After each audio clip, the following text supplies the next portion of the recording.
বিসমিল্লাহির রহমানির রহিম।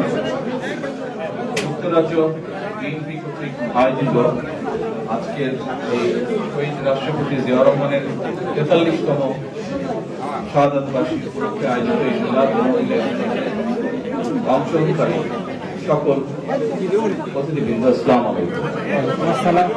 আজকে আমরা সকলে এখানে একত্রিত হয়েছি শহীদ রাষ্ট্রপতি জিয়াউর রহমানের ৪৩তম মৃত্যুবার্ষিকী উপলক্ষে। আমরা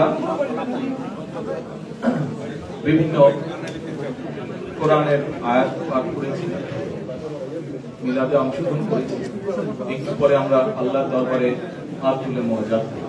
আসুন আমরা হাত তুলে আজকে মোনাজাত করি শহীদ রাষ্ট্রপতি জিয়াউর রহমানের জন্য। আমরা মোনাজাত করব 1971 সালে লক্ষ লক্ষ মুক্তিযোদ্ধা যারা এই দেশকে স্বাধীন করার জন্য নিজেদের জীবন উৎসর্গ করেছেন, শহীদ হয়েছেন, তাদের জন্য আমরা আসুন দোয়া করি। বর্তমানের চলমান যে আন্দোলন, গণতন্ত্র পুনরুদ্ধারের যে আন্দোলন, সে আন্দোলনে বিগত 15 বছরে যে সকল মানুষ শহীদ হয়েছেন, গুম হয়েছেন, হত্যা নির্যাতনের শিকার হয়েছেন, আমাদের বহু নেতা কর্মী, তাদের জন্য আমরা দোয়া করব। যারা বেঁচে আছেন কিন্তু বিভিন্নভাবে অত্যাচারিত, নির্যাতিত, বন্ধুত্ব বরণ করেছেন, তাদের সুস্থতার জন্য দোয়া করব।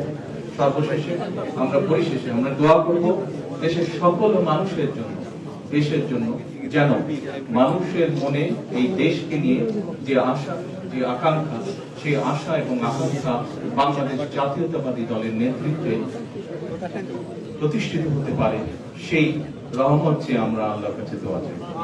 আল্লাহ হাফেজ। বাংলাদেশ জিন্দাবাদ।